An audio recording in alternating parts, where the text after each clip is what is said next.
रूपवती रानी एस्थेर की कहानी। बहुत समय पहले जब फारस पर्शिया पर राजा अहश्वेरोश क्षयर्ष का शासन था, तब उसकी रानी वश्ती अपनी सुंदरता और शील के लिए जानी जाती थी। राजा ने एक दिन अपने दरबार में उसे बुलाया ताकि वह दरबारियों के सामने उसकी सुंदरता का प्रदर्शन कर सके। लेकिन रानी वश्ती ने इस आदेश को मानने से इनकार कर दिया। इससे राजा बहुत क्रोधित हुआ और उसने वश्ती को रानी के पद से हटा दिया। अब राजा को एक नई रानी की आवश्यकता थी, इसलिए पूरे राज्य से सुंदर युवतियों को महल में बुलाया गया। एस्थेर का चयन रानी के रूप में उन्हीं युवतियों में एक यहूदी लड़की एस्थेर भी थी। एस्थेर अनाथ थी और उसके चाचा मर्दकई ने उसका पालन पोषण किया था। वह न केवल बहुत सुंदर थी, बल्कि विनम्र और बुद्धिमान भी थी। जब उसे राजमहल ले जाया गया तो उसे पूरे 1 वर्ष तक महल में विशेष प्रशिक्षण और सौंदर्य उपचार दिए गए। इस दौरान हर कोई उसकी कोमलता और गुणों से प्रभावित हुआ। अंततः राजा अहश्वेरोश ने एस्थेर को सबसे अधिक पसंद किया और उसे अपनी नई रानी बना लिया।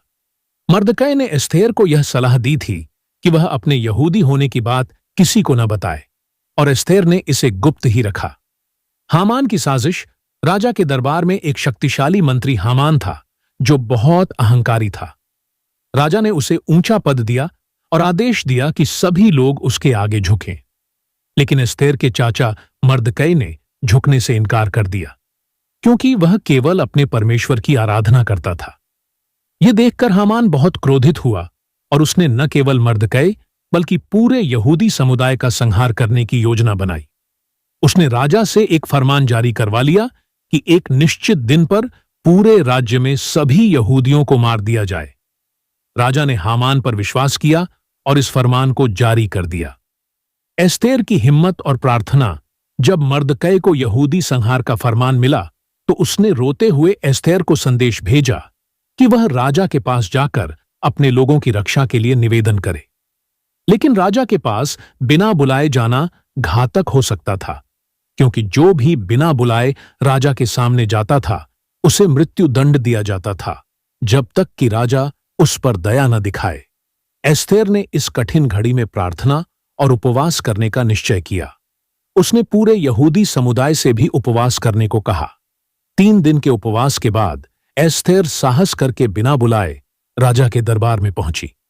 राजा ने जब उसे देखा तो वह प्रसन्न हुआ और उसने अपना राजदंड आगे बढ़ाया, जिससे यह संकेत मिला कि वह एस्थेर की बात सुनने को तैयार है। राजा ने पूछा, रानी एस्थेर, तुम क्या चाहती हो? तुम्हारी जो भी इच्छा होगी मैं उसे पूरा करूंगा।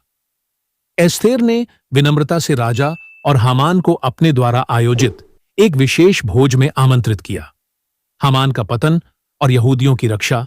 पहले भोज में एस्थेर ने राजा से अनुरोध किया कि वह अगले दिन फिर से भोज में आए। इस बीच हामान बहुत खुश था कि उसे रानी के भोज में बुलाया गया था। लेकिन जब उसने मर्दकई को फिर से अपने सामने झुकने से इनकार करते देखा तो वह और अधिक क्रोधित हो गया। उसने अपने घर में 50 हाथ ऊंचा फांसी का एक खंभा बनवाया, जिस पर वह मर्दकई को लटकाने का विचार कर रहा था। लेकिन उसी रात राजा को नींद नहीं आई और उसने अपनी राज्य की घटनाओं का लेखा जोखा पढ़वाया। उसे पता चला कि मर्दकई ने पहले एक साजिश का पर्दाफाश कर राजा की जान बचाई थी, लेकिन उसे इसके लिए कोई इनाम नहीं मिला था। राजा ने उसी क्षण मर्दकई का सम्मान करने का निर्णय लिया। अगले दिन जब हामान राजा के सामने आया तो राजा ने उससे पूछा, अगर मैं किसी व्यक्ति को विशेष रूप से सम्मान देना चाहूं तो मैं उसे क्या दूं? हामान ने सोचा कि राजा उसी का सम्मान करने वाला है, इसलिए उसने भव्य सुझाव दिए कि उस व्यक्ति को राजा के वस्त्र पहनाए जाए, राजा के घोड़े पर बैठाया जाए और एक उच्च अधिकारी उसे पूरे नगर में घुमाकर उसकी प्रशंसा करे। राजा ने तुरंत हामान को आदेश दिया कि वह यह सब मर्दकई के लिए करे। यह हामान के लिए बहुत बड़ा अपमान था। उस रात भोज में एस्थेर ने राजा के सामने हामान की साजिश का खुलासा किया और कहा कि हामान ने पूरे यहूदी समुदाय को मारने की योजना बनाई है, जिसमें स्वयं रानी भी शामिल है। यह सुनकर राजा बहुत क्रोधित हुआ और हामान को उसी फांसी पर लटकाने का आदेश दिया जिसे उसने मर्दकई के लिए बनवाया था। इसके बाद राजा ने यहूदियों के संहार का फरमान रद्द कर दिया और उन्हें आत्मरक्षा करने की अनुमति दे दी। इस तरह यहूदी न केवल सुरक्षित रहे, बल्कि उन्हें अपने शत्रुओं पर विजय भी मिली। पुरिम का पर्व, इस महान विजय की याद में यहूदी आज भी पुरिम का पर्व मनाते हैं। इस दिन वे उपवास, प्रार्थना और आनंद मनाते हैं और एक दूसरे को उपहार देते हैं। यह पर्व रानी एस्थेर की हिम्मत और परमेश्वर की अद्भुत योजना का प्रतीक है। संदेश और शिक्षा। पहला, धैर्य और साहस। एस्थेर ने अपने लोगों की रक्षा के लिए अपने प्राणों की परवाह नहीं की। दूसरा, परमेश्वर की योजना। चाहे परिस्थितियां कितनी भी कठिन क्यों न हो, परमेश्वर अपने लोगों की रक्षा करता है। तीसरा, भलाई की विजय। सत्य और धर्म की हमेशा जीत होती है, चाहे परिस्थिति कितनी भी कठिन क्यों न हो।